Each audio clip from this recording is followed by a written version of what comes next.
नमस्कार बंधू भगिनींनो. स्वगणना सेल्फ इन्युमरेशन स्वगणना 2026-2027 मध्ये आपली भारताची होत आहे. जनगणनेच्या नावाखाली सायबर जे भामटे आहेत, तर हे सुद्धा आपल्याला फसवू शकतात. त्यांच्यापासून आपल्याला धोका निर्माण होऊ शकतो. याबद्दलची माहिती आपण या व्हिडिओमध्ये पाहणार आहोत. Threat of cyber scammers under the guise of census. व्हिडिओचा या यूट्यूबवरती शोधण्यासाठी नंबर आहे PS कॉमर्स स्पेस 28002. ज्यांनी माझा चॅनल अजूनपर्यंत सबस्क्राईब केलेला नाही, PS कॉमर्स या चॅनलला सबस्क्राईब करण्यासाठी लाईक बटनावर क्लिक करा. त्यानंतर रेड कलरमधील सबस्क्राईब शब्दावर क्लिक करा. त्याच्यासमोरील बेलच्या चित्रावर क्लिक करून ऑल या पर्यायावरती क्लिक करा.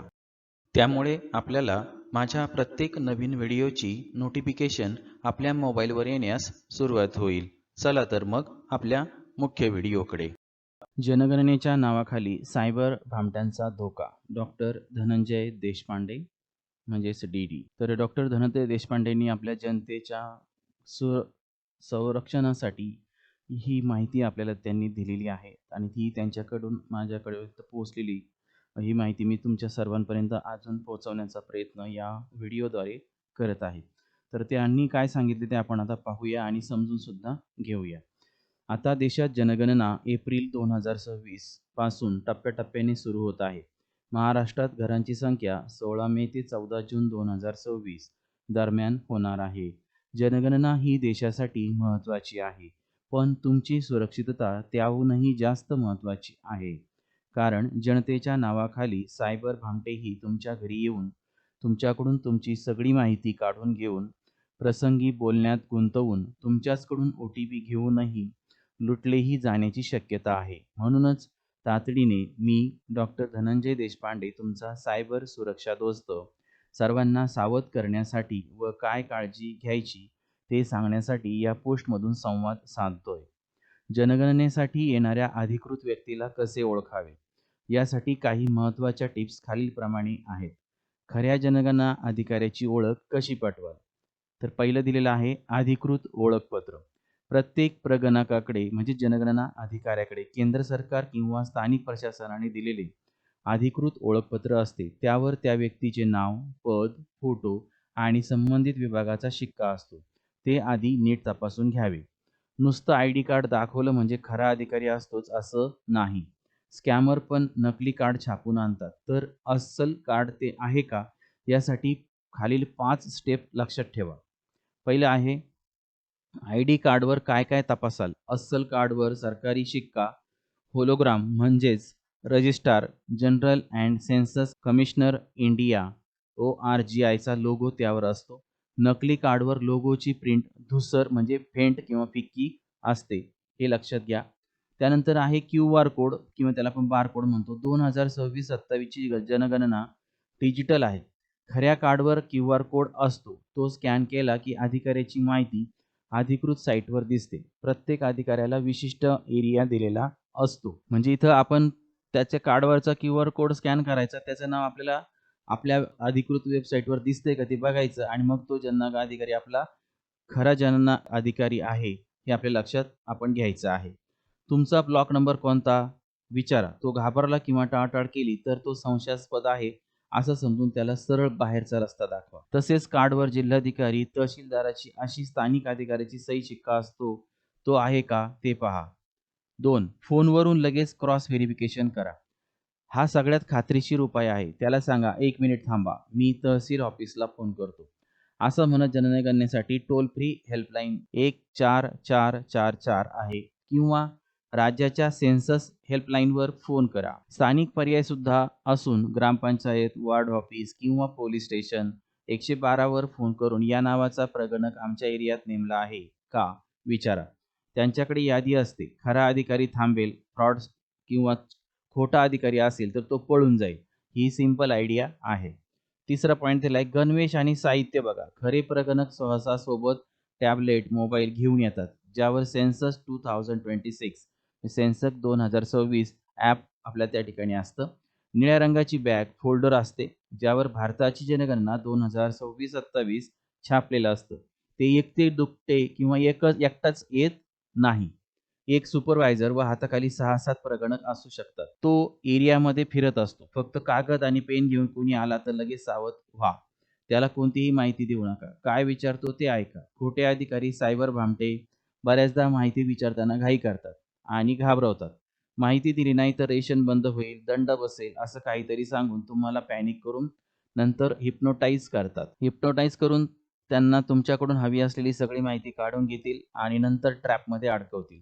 तेव्हा पॅनिक अजिबात होऊ नका आणि अधिकारी जर खरा असेल तर शांतपणे व ठराविक प्रश्न विचारतो. तो कधीही ओ-टी-पी, पैसे, bank details, bank balance, debit credit card numbers किंवा त्या कार्डची इतर माहिती, पॅन नंबर मागत नाही किंवा विचारत सुद्धा नाही. 5वा पॉइंट पहा. शेजारी-पाजारी सोबत घ्या. जनगणनेसाठी आलोय असं कोणी म्हणत बेल वाजवली तर एकट्याने दार उघडू नका. सोसायटीच्या ग्रुपवर आधीच मेसेज टाका की आज आमच्या लेनमध्ये जनगणनावाला आलाय. म्हणजे सगळे शेजारी अलर्ट होतील. प्रसंगी तुमच्या शेजाऱ्याला सोबत घरी बोलवा. कारण 4-5 लोकांसमोर फ्रॉड करायला सायबर भामटा घाबरतो. एकटा असेल तर तो नक्की आपल्याला फसवू शकतो. नंतर पुढचा पॉइंट आहे ओळखीसाठीचा नियुक्तीपत्र, अपॉइंटमेंट लेटर. जर तुम्हाला संशय आला तर तुम्ही त्याच्याकडे त्याच्या नियुक्तीपत्राची मागणी करू शकता. जनगणनेच्या कामासाठी शिक्षकांना किंवा सरकारी कर्मचाऱ्यांना लेखी आदेश दिलेले असतात. काय विचारले जाते आणि काय नाही हे हा पण मुद्दा महत्त्वाचा आहे. पहा, सर्वात महत्त्वाचा फरक इथेच आहे. काय विचारतात? कुटुंबातील सदस्यांची संख्या, शिक्षण, व्यवसाय, घरातील सुविधा, पाणी, वीज इत्यादी. काय विचारत नाही. म्हणजे हे जर आपल्या वरचं विचारलं तर समजून घ्यायचं तो खरा आहे आणि खालचं जर विचारलं तर समजून घ्यायचं तो खोटा आहे. काय कधीच विचारत नाही. अधिकृत अधिकारी तुम्हाला कधीही तुमचा ओ-टी-पी, बँक खात्याचा तपशील, पिन नंबर, सी-व्ही-व्ही नंबर किंवा डेबिट कार्डची माहिती विचारणार नाही. प्रश्न काय विचारणार हे ठरलेलं आहे. प्रगणक फक्त ठराविक 33 प्रश्न विचारतात. घराचा प्रकार, पिण्याचं पाणी, शौचालय, वीज, गॅस, टीव्ही, गाडी वगैरे. ते तुमच्या उत्पन्नाबद्दल, गुंतवणुकीबद्दल, कर्जाबद्दल, सविस्तर बँकेबद्दल कोणतेच माहिती प्रश्न विचारणार नाही. तर असे प्रश्न त्याने विचारले तर तुम्ही त्या क्षणी काय व्हा? सावध व्हा. पुढचा पॉइंट आहे बघा, पैशांची मागणी नाही. कोणताही जनगणना अधिकारी तुमच्याकडे पैसे मागणार नाहीये. हा पण एक मुद्दा महत्त्वाचा लक्षात घ्या. जनगणना ही पूर्णपणे सरकारी प्रक्रिया आहे. यासाठी येणारा अधिकारी तुमच्याकडे ₹1 मागणी करत नाही. जर कोणी फॉर्म फी किंवा नोंदणी शुल्क मागत असेल तर समजा तो स्कॅमर आहे. म्हणजे तो खोटा जनगणना अधिकारी आहे. त्यानंतर आता पुढचं पॉइंट पहा. मोबाईल ॲप आणि तंत्रज्ञान. आताची जनगणना डिजिटल पद्धतीने होत आहे. अधिकारी त्यांच्या फोनमध्ये किंवा टॅबमध्ये सेन्सस ॲप वापरतील. तरीही ते तुमच्या फोनवर कोणतीही अनोळखी लिंक पाठवून त्यावर क्लिक करायला सांगणार नाहीत. याची दक्षता घ्या. कुणी आपल्याला सांगितलं बा या लिंकवर क्लिक कर तुमचं होऊन जाईल. तर आता आपल्या मोबाईलवर आपण काहीच करायचं नाहीये हे लक्षात घ्या. त्याला त्याच्या टॅबमध्ये काय करायचं ते करू द्या. शेवटी नागरिकांसाठी काही महत्त्वाच्या सावधगिरीच्या टिप्स पण आहेत. घराबाहेरच संवाद साधा. पूर्ण खात्री असल्याशिवाय अनोळखी व्यक्तीला घराच्या आत घेऊ नका. स्थानिक प्रशासनाशी संपर्क करणं हा सुद्धा महत्त्वाचा मुद्दा आहे. जर कोणी संशयास्पद वाटले तर लगेच तुमच्या भागातील नगरसेवक, ग्रामपंचायत कार्यालय किंवा पोलीस स्टेशनला फोन करून शहानिशा करा. नंतरचा पॉइंट आहे सायबर हेल्पलाईन. जर कोणी जनगणनेच्या नावाखाली तुमची फसवणूक करण्याचा प्रयत्न केला तर 1930 या सायबर क्राईम हेल्प नंबरवर त्वरित तक्रार करा. सेल्फ एन्युमरेशन केलेला आयडी उपयोगी पडेल. म्हणजे तुम्ही जर स्वतः गणना केली असेल तर एक आपल्याला 11-12 अंकीचा एक कोड येतोय आणि तो तुम्ही त्या जनगणना अधिकाऱ्याला त्या ठिकाणी खात्री पटल्यानंतरच द्यायचा आहे. स्वतःची माहिती भरली असेल तर तुम्हाला 11 अंकी SCID मिळते. याचा व्हिडिओ मी अगोदरच या ठिकाणी पाठवलेला आहे. त्या व्हिडिओची लिंक सुद्धा मी या व्हिडिओच्या डिस्क्रिप्शनमध्ये देणार आहे. कुणाचं राहिला असेल स्वगणना करायचं तर आज करून घ्या. 11 अंकी तो आपल्याला नंबर मिळणार आहे. घरी आलेल्या अधिकाऱ्याला फक्त तो आयडी द्यायचा आहे. त्याने परत सगळी माहिती विचारली नाही पाहिजे. त्याचा व तुमचा वेळ वाचेल. तसेच फसवणुकीची शक्यता 0 होईल. म्हणजे आपणच सगळी माहिती आपण भरली तर तो आपल्याला प्रश्न विचारणार नाही. तो फक्त नंबर द्या आणि प्रश्न त्या ठिकाणी लगेच त्या ठिकाणी संपुष्टात. शेवटी इतकंच रेड्डी सरांचं म्हणणं असं आहे की शेवटी इतकंच आहे की माहिती द्या पण सतर्क राहून द्या. जनगणना ही देशासाठी महत्त्वाची आहे. पण तुमची सुरक्षितता त्याहूनही अधिक जास्त महत्त्वाची आहे. त्यामुळे सहकार्य करताना सावधपणे करा आणि विशेष म्हणजे केवळ तुम्ही एकट्याने हे वाचून सावध होऊ नका. तुमच्या आसपासच्या लोकांना ही सगळी माहिती पाठवा. या व्हिडिओची लिंक सुद्धा शेअर करा. जेवढे तुमच्या कॉन्टॅक्टमध्ये आहेत, ग्रुपमध्ये आहेत, WhatsAppचे ग्रुप आहेत किंवा इतर काही आपले असतील तर त्यावर सुद्धा या व्हिडिओची लिंक काय करा पाठवा. म्हणजे सर्वांना ही माहिती काय होणार आहे पोहोचणार आहे.